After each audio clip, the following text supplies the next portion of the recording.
Hi all. അപ്പോൾ നമുക്കിന്നൊരു vegetable stew ഉണ്ടാക്കിയാലോ. അപ്പോൾ അതിന് വേണ്ട ആവശ്യമുള്ള സാധനങ്ങൾ ഉരുളൻകിഴങ്ങ്, സവോള, ക്യാരറ്റ്, പച്ചമുളക്, ഇഞ്ചി വെളുത്തുള്ളി പേസ്റ്റ്, തേങ്ങ, കറിവേപ്പില. ഇത് എൻ്റേതായിട്ടുള്ള രീതിയിലുള്ളൊരു വെജിറ്റബിൾ സ്റ്റൂ ആണ് കേട്ടോ ഉണ്ടാക്കുന്നത്. സിമ്പിളൊരു രീതിയാണ്, എല്ലാവർക്കും ട്രൈ ചെയ്യാൻ പറ്റുന്ന ഒരു രീതിയാണ്. അപ്പോൾ അത് അത്യാവശ്യം കുറച്ച് ഇൻഗ്രീഡിയൻസ് മാത്രമുള്ള ചെറിയൊരു വെജിറ്റബിൾ സ്റ്റൂ ആണ് കേട്ടോ. അപ്പം നല്ലപോലെ ക്യാരറ്റും ഉരുളൻകിഴങ്ങൊക്കെ നല്ല അരിഞ്ഞ് സവോളയൊക്കെ ഇട്ട് നല്ലപോലെ ഇട്ട് ഒന്ന് കുക്കറിൽ ഇട്ടിട്ട് 3-4 വിസിൽ ആവശ്യത്തിന് വെള്ളവും ഉപ്പും ഒക്കെ ഇട്ടിട്ട് വേവിക്കണം കേട്ടോ. നല്ലപോലെ വേവിച്ചിട്ട് അത് മാറ്റി വയ്ക്കണം. അത് കഴിഞ്ഞ് ഞാനൊരു പാനിൽ ചെയ്യും കേട്ടോ. അതിൽ കുറച്ച് എണ്ണ ഒഴിച്ചിട്ട് കറിവേപ്പിലയും നമ്മൾ അരച്ച് വെച്ചിരിക്കുന്ന ഇഞ്ചി വെളുത്തുള്ളി പേസ്റ്റ് കുറച്ച് മതി കേട്ടോ, അല്ലെങ്കിൽ നമുക്ക് അതിൻ്റെ ഒരു കുത്തലുണ്ടാവും ആ സ്റ്റൂവിന്. കറിവേപ്പിലയും ഇഞ്ചി വെളുത്തുള്ളിയും പേസ്റ്റും ഒക്കെ ഇട്ട് തേങ്ങാപ്പാൽ ഞാൻ ചെയ്തത് നല്ലപോലെ പിഴിഞ്ഞ് വെച്ചിട്ടുണ്ട്. തേങ്ങാപ്പാലിലാണെങ്കിൽ ഒരു സ്റ്റൂ നല്ലപോലെ ഇടുന്ന അത് പറ്റി ടേസ്റ്റ് ഉണ്ട്. പിന്നെ ഇവിടെ എല്ലാവർക്കും നല്ല ചാറ് വേണം, അങ്ങനെ ഒരു കുഴപ്പമുണ്ട്. ഇച്ചിരി ചാറ് പോലെയാണ് ഞാൻ വച്ചേക്കുന്നത്. നിങ്ങൾക്ക് വേണമെങ്കിൽ ഒന്ന് കുറുക്കണമെങ്കിൽ ഒന്ന് കുറുക്കിയും കൂടി വയ്ക്കാം, അതിന് നല്ല ടേസ്റ്റാണ്. അപ്പോൾ ഇതെന്ത് ചെയ്യാം, നല്ലപോലെ ഇഞ്ചി വെളുത്തുള്ളിട്ട് ഒന്ന് കറിവേപ്പിലിട്ട് ഞാൻ നല്ലപോലെ വഴറ്റുന്നുണ്ട്. വഴറ്റിയിട്ട് നമുക്ക് അതിലേക്ക് കുക്കറിൽ വേവിച്ച് വെച്ചിരിക്കുന്ന ഉരുളക്കിഴങ്ങും അതൊക്കെ എടുത്ത് നമുക്ക് എന്ത് ചെയ്യാം, ഈ പാനിലോട്ട് ഇട്ടിട്ട് അതിൻ്റെ വെള്ളം ഒന്ന് ചെറുതായിട്ടൊന്ന് പറ്റിച്ചെടുത്തിട്ട് വേണമെങ്കിൽ തേങ്ങാപ്പാൽ ഒഴിച്ചിട്ട് അതും ഒന്നും കൂടി അത് നല്ലപോലെ ഒന്ന് പറ്റിച്ച് നമുക്ക് എടുക്കുമ്പം നല്ലൊരു ടേസ്റ്റാണ്.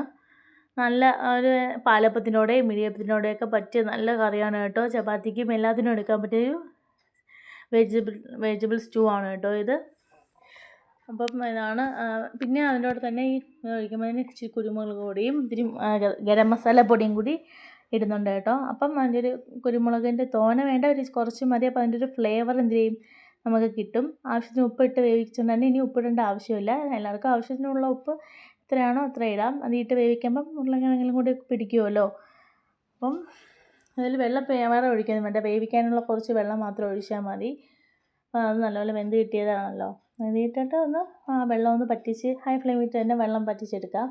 തേങ്ങാപ്പാലും കൂടി ഒഴിച്ച് ഒന്നും കൂടി ഒന്ന് പറ്റിച്ച് നമുക്ക് എടുത്താൽ നല്ല ടേസ്റ്റ് ആയിട്ടുള്ളൊരു കറി നമുക്കിവിടെ റെഡിയാവും. ഞാൻ ഇച്ചിരി കുരുമുളക് പൊടി ഇടുന്നുണ്ട് കേട്ടോ. കുരുമുളക് ഇടുന്നത് എല്ലാവർക്കും വലിയ ഇഷ്ടമാണ്. കുറച്ച് കുരുമുളക് പൊടിയും ഇച്ചിരി മസാലപ്പൊടിയും കൂടി ഞാൻ ഇടുന്നുണ്ട്. അപ്പോൾ അതിനെന്ത് നമുക്ക് കുരുമുളക് പൊടിയുടെ ഒരു ടേസ്റ്റ് നല്ലതാണ്. തോനെ ആവരുത്, അത്യാവശ്യത്തിന് ഒരു ഇച്ചിരി മാത്രം ഇട്ടാൽ ഒരു 1/4 ടീസ്പൂൺ അങ്ങനെ വല്ലതും ഇട്ടാൽ മാത്രം മതി. അപ്പം നല്ല ടേസ്റ്റാണ് കേട്ടോ ഇത് കഴിക്കാൻ. ഞാൻ പറഞ്ഞതുപോലെ തന്നെ പാലപ്പത്തിനോടെയും ഇടിയപ്പത്തിനോടെയൊക്കെ ട്രൈ ചെയ്യാനായിട്ടാണ്. അത് സൂപ്പറാണ്. അപ്പോൾ എല്ലാവരും ഒന്ന് ഇത് വീട്ടിൽ ട്രൈ ചെയ്ത് നോക്കണം കേട്ടോ, നല്ല ടേസ്റ്റാണ്. അപ്പോൾ നമുക്ക് അടച്ച് വെച്ച് ഇനി വെള്ളം ഒന്ന് പറ്റിച്ചെടുക്കുന്നുണ്ട്. എന്നിട്ട് നമുക്കിനി അത് ഒരു പാത്രത്തിലോട്ട് തേങ്ങാപ്പാൽ ഒഴിച്ച് പറ്റിച്ചിട്ട് പാത്രത്തിലോട്ട് മാറ്റിയിട്ട് എടുക്കുന്നുണ്ട്. അപ്പോൾ നമ്മൾ നല്ല പാല് പോലെ ഇരിക്കുന്നൊരു സ്റ്റൂ ആണിത്.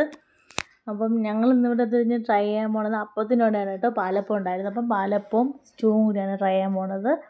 ഇവിടെ കുട്ടികൾക്കൊക്കെ പാലപ്പം വലിയ ഇഷ്ടമാണ്. പാലപ്പവും സ്റ്റൂവും കൂടിയാണ്. നല്ല ടേസ്റ്റാണ് കഴിക്കാൻ, സൂപ്പറാണ്. എല്ലാം ട്രൈ ചെയ്യണം.